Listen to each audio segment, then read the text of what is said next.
It meant more to me than I can possibly express to stand on that spot. Nobody talks about the people closest to the Queen. They attend the right events and stay just far enough from the spotlight to avoid serious questions. But Tom Parker Bowles made a mistake that forced King Charles's decision. A plot against Prince William had been exposed, and suddenly, nobody in Camilla's circle was untouchable anymore. So, what did Charles actually discover? Let's find out. The position of Camilla's son within the royal family. When King Charles married Camilla Parker Bowles in April 2005, the world focused almost entirely on the couple. The cameras followed them, and the headlines tracked every move. But standing in the background that day were two people whose lives had already been changed forever by the events that led to that wedding. Tom Parker Bowles and his sister Laura Lopes were adults watching their mother step into one of the most scrutinized roles on earth. They were not royals. They held no titles. Yet their lives would never quite be the same again, pulled permanently into the orbit of the British crown, whether they wanted it or not. Tom Parker Bowles, born in 1974, is the elder of Camilla's two children from her first marriage to Andrew Parker Bowles, a retired British Army officer. He built a career entirely on his own terms, becoming a well-known food writer and critic, authoring several cookbooks, and making regular TV appearances. His sister, Laura Lopes, born in 1978, took a quieter path as an art curator and gallery director. She co-founded a gallery in Belgravia and married Harry Lopes in 2006 in a ceremony attended by Prince William and Prince Harry themselves. On the surface, both siblings appeared to have found comfortable lives well outside the royal bubble. But proximity to the crown has a way of pulling people back in. The awkwardness of their position became clear from the very beginning. When Charles and Camilla married, Tom and Laura did not automatically become part of the royal family in any official sense. They received no titles. They weren't added to any working royal rota. They did not appear on palace balconies or walk the Christmas Day walkabout at Sandringham alongside the Windsors. For years, they remained outside the formal structure entirely, attending major events only often and always as Camilla's children rather than as royals themselves. Their presence was tolerated, appreciated by their mother, but never fully integrated into the institution their stepfather led. This created a unique and rather uncomfortable middle ground. Tom and Laura were close enough to the crown to be photographed at coronations and major state moments, yet distant enough to be overlooked in the official guest lists that mattered. Tom himself acknowledged this openly. In multiple interviews, he stated that he had learned a long time ago to stay out of the world that William and Harry inhabited. He understood, without spelling it out, that there were limits to how close the Parker Bowles children could get to the heart of the monarchy. The institution had room for them as individuals, but not as insiders, and the line between those two things was never clearly drawn. The history behind that line ran deep. When Charles and Camilla's affair became public knowledge during the 1990s, it was not just Princess Diana who suffered the consequences. Tom and Laura did too. Royal biographer Katie Nicholl documented how Laura and Prince William had terrible fights during their younger years over who was to blame for their broken homes. William would place the fault on Camilla, which would provoke fierce responses from Laura, who defended her mother with equal intensity. The two step-siblings were caught in the middle of something much larger than themselves, forced to navigate divided loyalties while grieving very different losses. Those early clashes left marks that took years to fade. Tom's experience was no easier. He was chased by paparazzi and watched his mother be hounded and screamed at in public, simply to get a reaction. He witnessed the ugliest side of royal press culture firsthand, and it shaped how cautiously he handled his own visibility afterwards.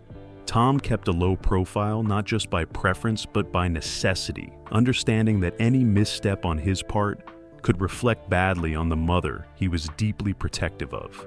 Even after Camilla became queen in September 2022, following the passing of Queen Elizabeth II, Tom remained careful about how he presented himself. He continued writing books, appearing on food podcasts, and giving occasional interviews. He did not suddenly try to leverage his mother's position for personal gain.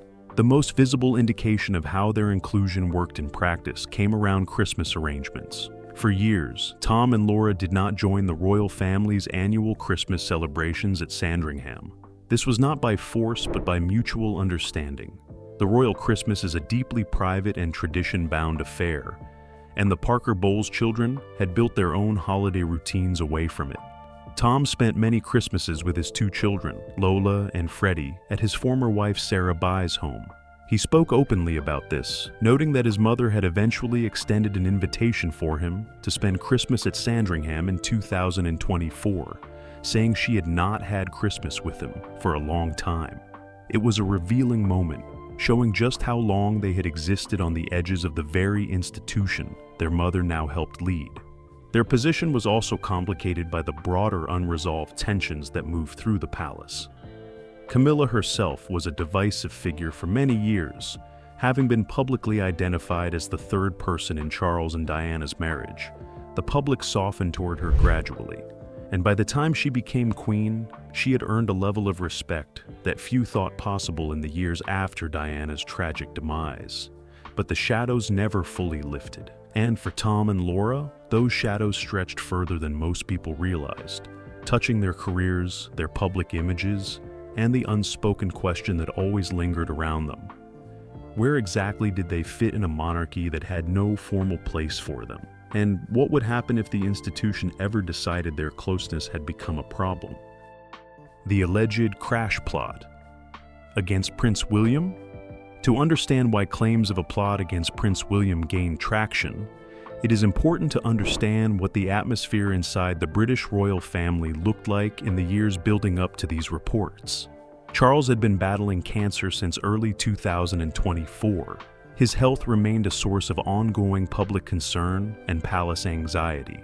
William, as heir to the throne, was being quietly positioned for greater responsibility. The palace was actively elevating his profile, presenting him in more authoritative settings, allowing him more visible leadership moments. This shift in the balance of power did not go unnoticed by those around the king, and it created fertile ground for tension, rivalry, and the kind of backstage maneuvers that royal watchers had come to expect in uncertain times. The power dynamic between Charles and William had already become strained in its own right. Reports emerged in early 2026 describing fresh palace infighting between the king and his eldest son over the future of the monarchy. Charles, who had waited his entire life to be king, was reluctant to slow down or step aside even as his health presented challenges. William, meanwhile, was reportedly frustrated by the pace of change, eager to modernize and streamline the institution, and unwilling to wait indefinitely while Buckingham Palace maintained its traditional rhythms. Anonymous insiders described a deepening royal rift, with William pushing for reforms that Charles resisted, and the space between father and son growing harder to manage. Into this already fractious environment came a separate set of tensions involving Queen Camilla. Reports circulating in various royal commentary circles suggested that those close to Camilla were watching William's rise with growing worry. Camilla had spent years carefully building her position within the royal hierarchy, earning respect through consistent public service and strategic restraint. But as William's star rose and his proximity to real power increased, the suggestion emerged that some in her circle felt their own influence slipping. That feeling, whether real or not, appeared to drive a series of decisions that would later come to light in troubling ways. The most concrete example of alleged interference came in August 2025, when Kensington Palace was forced to release a statement announcing that the Wales family would be moving house. Sources close to William and Kate described being caught entirely off guard by the leak. The move had not been intended for the public, and both the Prince and Princess of Wales were upset that the information had come out when it did. A well-placed royal insider told a major outlet that the fear within the Wales camp was that the leak had been intentionally timed to deflect attention from a controversy involving Camilla, who had recently been photographed aboard a luxury yacht belonging to a prominent political donor, during a period when the royal family was supposed to maintain strict political neutrality. The suggestion was stark. Private information about William and Kate had been weaponized to shift the news cycle away from Camilla's embarrassment. The alleged undermining was not limited to a single incident. A broader pattern was described by palace insiders, pointing to repeated moments where William and Kate appeared to be on the back foot in ways they had not expected. Reports described a tension in which Camilla was accused by some sources of caring more about protecting her own position than about the well-being of the institution or the king himself. One insider suggested William was furious at the perception that Camilla was prioritizing self-promotion during a period when Charles needed calm and unity around him. These were serious allegations, framed not as personal rivalry, but as a deeper conflict over who would shape the monarchy in the years ahead. This was the context in which claims about a coordinated effort against William began to take shape in royal commentary circles. The suggestion was not that there had been a physical plot or an act of direct sabotage, but something more insidious, a sustained campaign of image management, strategic leaks, and silent social pressure aimed at slowing William's rise and limiting his influence before he could consolidate it. Camilla was not accused directly in most accounts, but her orbit, those advisors, allies, and family members who operated in her proximity and shared her interest in preserving her standing, were identified as the likely source of several damaging moves. The claims were explosive enough that they did not stay confined to whisper networks. They began surfacing media discussions. Whether the actions described were planned or coincidental, coordinated or opportunistic, the damage to trust was already done. Inside the palace, the question was no longer simply whether Camilla and William could coexist. The question had become whether those around her could be trusted to serve the crown rather than their own interests, and whether the king himself would be willing to acknowledge that something needed to change. King Charles becomes aware. There is a particular kind of pressure that comes from watching your family tear itself apart while you are also fighting a serious illness. King Charles had been dealing with that pressure since early 2024, when his cancer diagnosis became public. He had continued working through treatment, insisting that duty remained his anchor. But the cancer had changed things beneath the surface in ways that were not always visible in official photographs or ceremonial appearances. The internal calculus of the palace had been shifted. The dynamics between its key figures had been altered, and conditions had been created in which old tensions either resolved themselves or deepened beyond repair. For Charles, the growing awareness that something was wrong inside his own household became impossible to ignore.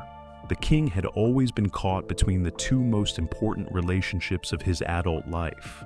One was his bond with Camilla, which had survived decades of public hostility and genuine hardship, and his bond with William, which represented the monarchy's only real future.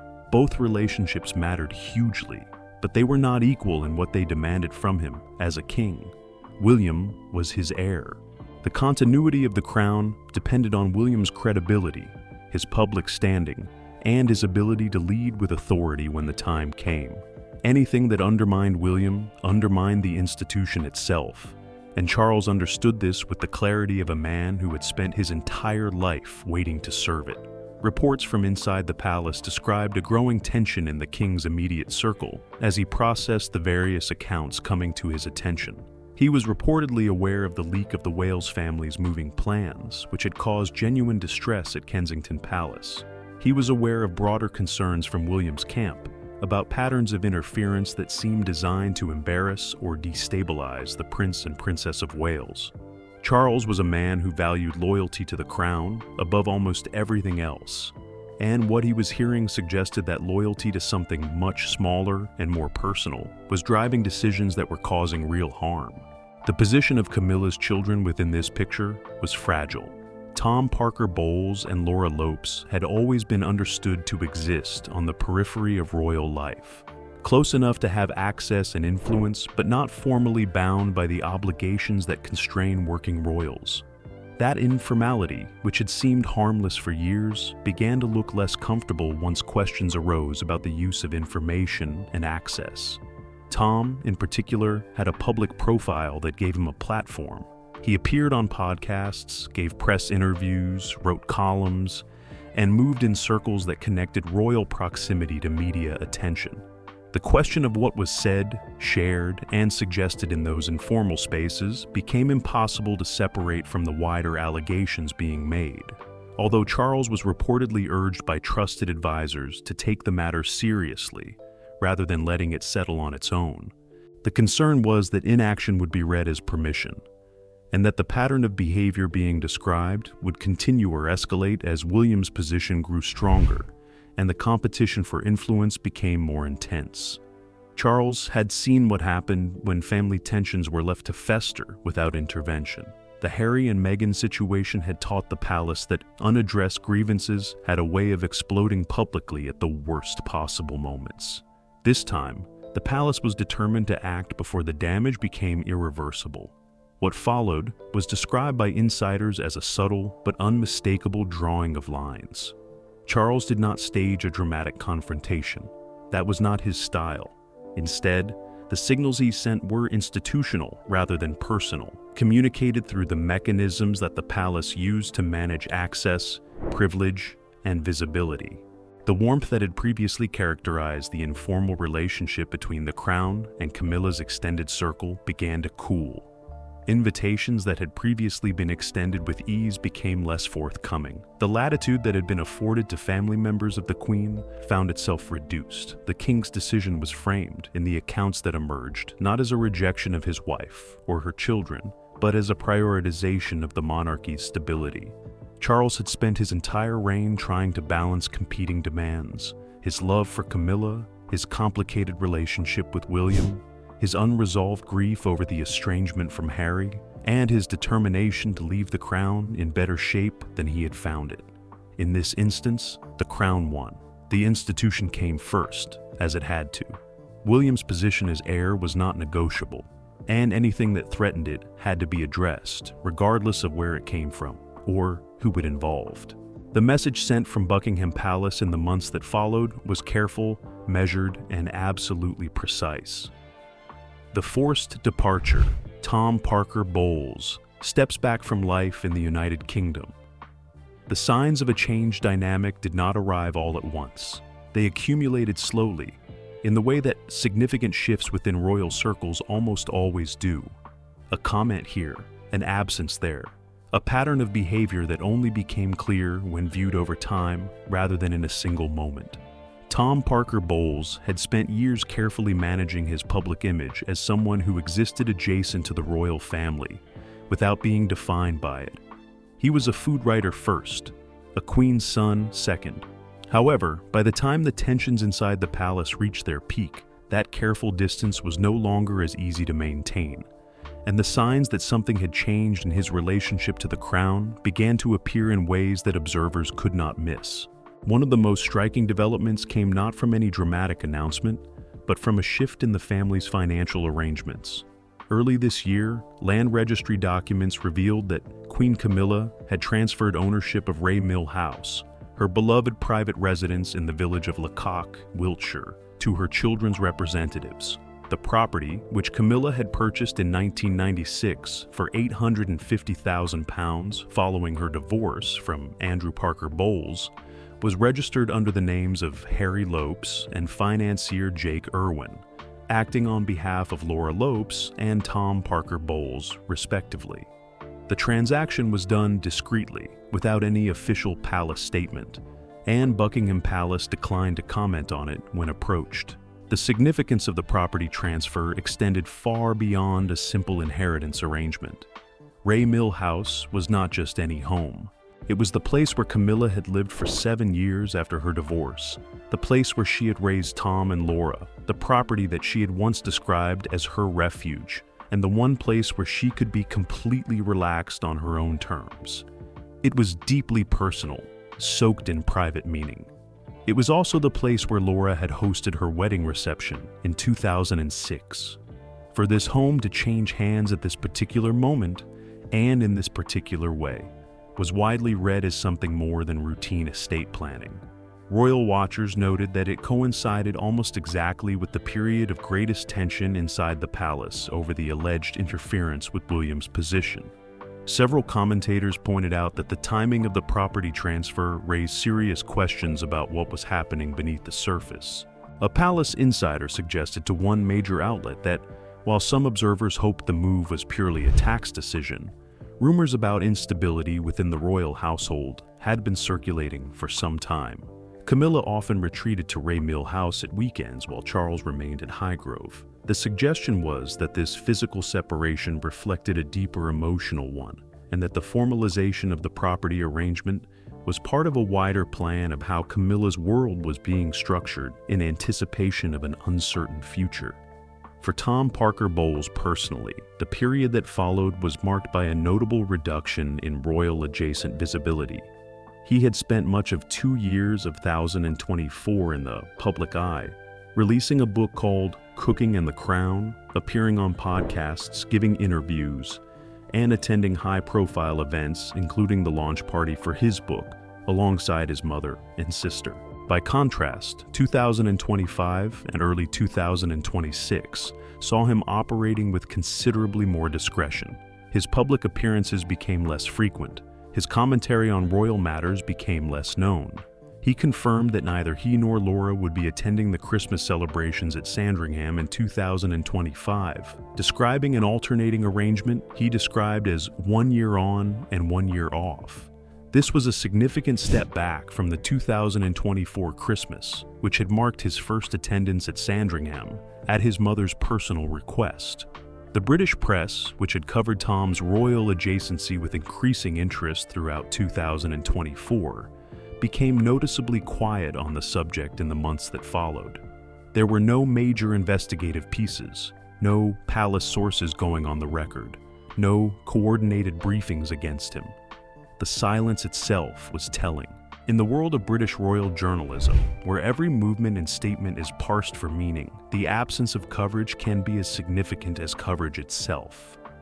Palace management of narratives often works precisely through what is not said, and the media's retreat from the Tom Parker Bowles story suggested that a message had been communicated and received in the spaces where such things are handled. What this added up to, when viewed as a whole, was a picture of gradual but deliberate retreat. Tom had not left the country in a sense. He continued to live in London, to write, to appear publicly. But the particular proximity to royal life that had characterized his existence since his mother became queen appeared to have been carefully rethought. The informal access, the soft power that came from being Camilla's son, the ease with which he had moved through royal-adjacent circles, all of it seemed to have become slightly more guarded, slightly more formal, slightly more managed from above. The message, delivered in the careful language of institutional distance rather than personal hostility, was obvious to anyone who understood how the palace communicated when it wanted to change a dynamic without creating a scene. How this affects the future of the monarchy. Every institution has moments when it is forced to choose between its people and its principles. The British monarchy, more than almost any other institution on earth, has spent centuries insisting that the crown comes before everything else, before personal loyalty, before romantic attachment, before family feeling, before individual ambition. That principle is easy to honor in theory and considerably harder to honor in practice, especially when the people involved are deeply connected to the man who wears the crown. The events that unfolded around Tom Parker Bowles and the alleged interference with Prince William were, at their core, a test of exactly this principle, and the manner in which they were handled said something important about where the monarchy now stands. For Prince William, the episode marked a moment of significant vindication. He had spent years navigating his relationship with Camilla carefully, choosing cooperation over open hostility, choosing duty over grievance. Royal experts had described his attitude toward his stepmother as one of tolerance rather than genuine warmth, noting that while the two had bonded in certain respects during the difficult year of 2024, when both their spouses were undergoing cancer treatment, the relationship had never been entirely uncomplicated. Reports described Camilla as sometimes afraid of William, aware of the authority he would eventually hold, and uncertain how he would use it. The fact that Charles ultimately acted in William's favor, drawing boundaries around the access and influence of Camilla's extended circle, confirmed something about the order of priorities inside the palace that William had long understood but could not previously point to with any certainty. The implications for Camilla herself were more complex and more painful. She had worked harder than almost anyone else in the royal family to earn the position she now held, overcoming decades of public hostility, personal attacks, and relentless press coverage that had painted her as a villain for much of her adult life. She had done this with patience, dedication, and genuine commitment to the charitable causes she championed. To have the behavior of people in her orbit become a source of institutional embarrassment was a serious blow, not just personally, but politically. It threatened to reopen old narratives about her loyalties and her motivations, at precisely the moment when her reputation was at its most stable. Royal biographers and commentators had already been examining what Camilla's role would look like once William became king. The constitutional reality was stark. When Charles's reign ended, Camilla would not automatically retain the title of queen. She would likely be styled as Queen Dowager, a title that carries historical weight but significantly less operational authority. The question of how much royal engagement she would continue to undertake, and on what terms, would rest entirely with William. Given the tensions that had already surfaced between his camp and hers, that was an uncomfortable question to leave unanswered.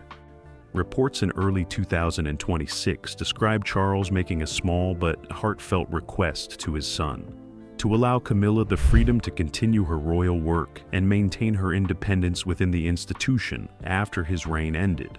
The fact that Charles felt he needed to make this request at all spoke volumes about the dynamic that had developed. For the monarchy as an institution, the episode underlined the ongoing difficulty of managing what royal commentators had taken to calling the slimmed-down vision of the crown.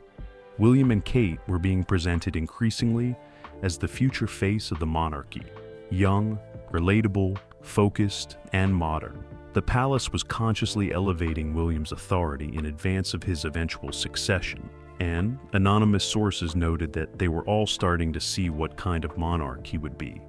This positioning was strategic, and it required a certain amount of clearing away of competing centers of gravity within the royal family. Camilla's extended circle, however informally connected, had become one such competing center, and the recalibration of its access was part of a broader project of institutional tidying that William's team had been quietly pursuing for some time. The transfer of Raymill House, viewed in this light, took on an additional layer of meaning. It was not just a property transaction. It was a symbolic moment in which Camilla's most personal private space passed formally into the hands of the next generation of her own family. It suggested a woman beginning to think about what her life would look like outside the formal structures of the crown, securing her children's futures and establishing her own independent base in preparation for a time when the protections of being a reigning queen would no longer apply. Whether this was done with a heavy heart or with practical clarity, it signaled that even Camilla understood the direction in which things were moving. The broader picture that emerged from all of these threads was one of a monarchy in gradual transition.